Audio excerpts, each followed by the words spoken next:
Daghang salamat! O ganiyan usab kita sa atong kinaham nga health guide. Kumusta ang mga bisdak? Og maayong adlaw Pinoy! Ang atong isgutan karon mao ang hypertension o high blood pressure. Kini masabot nato nga kusog nga dagan sa dugo sulod sa artery o dugo tubo. Ang kasing-kasing may responsable sa pagbomba sa dugo nga nagadagan-dagan ug nanganay-kanay sa tibok natong kalawasan. Mabasa nato nga may systolic blood pressure ug diastolic blood pressure. Ang systolic blood pressure mao'y mipaila sa dayong bomba sa kasing-kasing sa atong arteries. Ang diastolic blood pressure mao ang salang pahuway sa kasing-kasing. Sama pananglitan 120/80. Ang 120 mao ang systolic. Ang 80 mao ang diastolic. Kini mahimo na sang kaliwat kung hypertensive ang imong ginikanan. Ikaw mabiktima usab sa hypertension sa madugay ug madali. Ang mga lalaki mas madaling mabiktima kung ikumpara sa mga babae. Usahay walay simptomas nga mabati ang pasyente.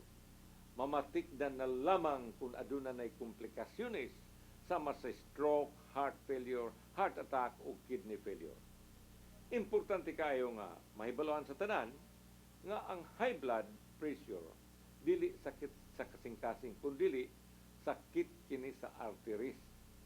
Kasagaran ang blood pressure manaog kung kita matulog, mutaas kung kita mag-exercise, kung makuyawan o ma-stress. Unsa may labing maayong buhaton nga malikayan kining sakit nga high blood pressure, kinahanglan ang regular check-up. Ilabi na kung nagpanuigon ka na lapas sa 30 anyos, ayaw panigarilyo, likay ang mga ilimnong makahubog, sama sa alak, bino, beer o guban pa. Likay ang mga parat, tambok ug mantikaong pagkaon. Kinahanglan gyud ang regular nga ehersisyo. Mintinaha ang eksakto nga timbang sa imong kalawasan. Likay ang stress. Bisitaha kanunay ang imong doktor aron maresetahan ka sa eksaktong medisina ug mabantayan o malikayan ang mga komplikasyones. Kahibalo ba mo nga ang ehersisyo sa buntag dili maayo para sa mga tao nga taas og blood pressure? Sa miaging Asia Pacific Congress of Cardiology nga gipahigayon dinhi sa atong nasod, usa ka inilang professor gikan sa University of Melbourne, Australia, si Professor Trevor Morgan.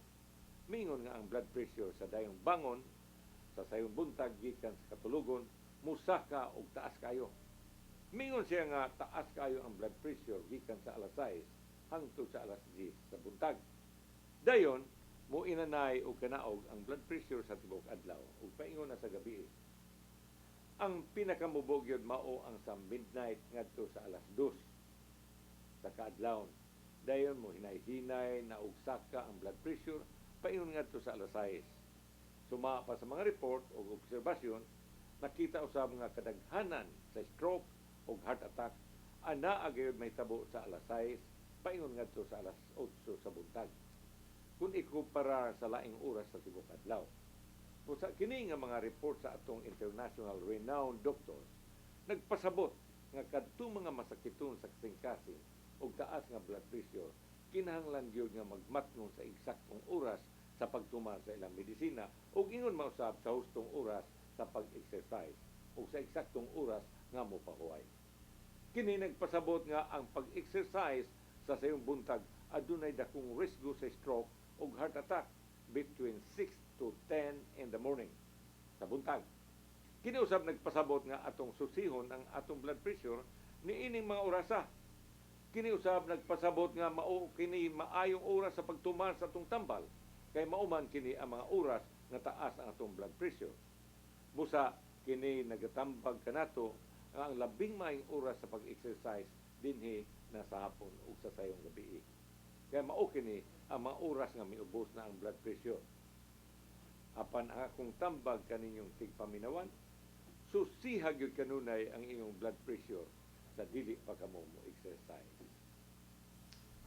Pino, sa atong balaanong kusalatan, magagikan sa libro ni Juan, chapter 14 o verse 1 nga nagingon, kinahanglan dili magkaguol ang inyong kasing-kasing, sumalig kamo sa Dios ug sumalig kamo sa Dios ug sumalig usab kamo kanako. Pagkaanindo, pagsalig sa Ginoo mo importante higala. Ihatag na to atong kagaling sa Ginoo, atong Creator. Binoy din hilang kita kuto mo higala kini inyo higala Dr. Warfi Tupas ing grasya maginod ang pangkanunay mo ingon. Ang lawas ganing mapasagaron magid kong sagabal sa pagpalambo sa atong kaugmaon. Maing adlaw Pinoy ug kumusta ang mapasagarbuhong Bisaya sa tibuok kalibutan. Apakabar, bait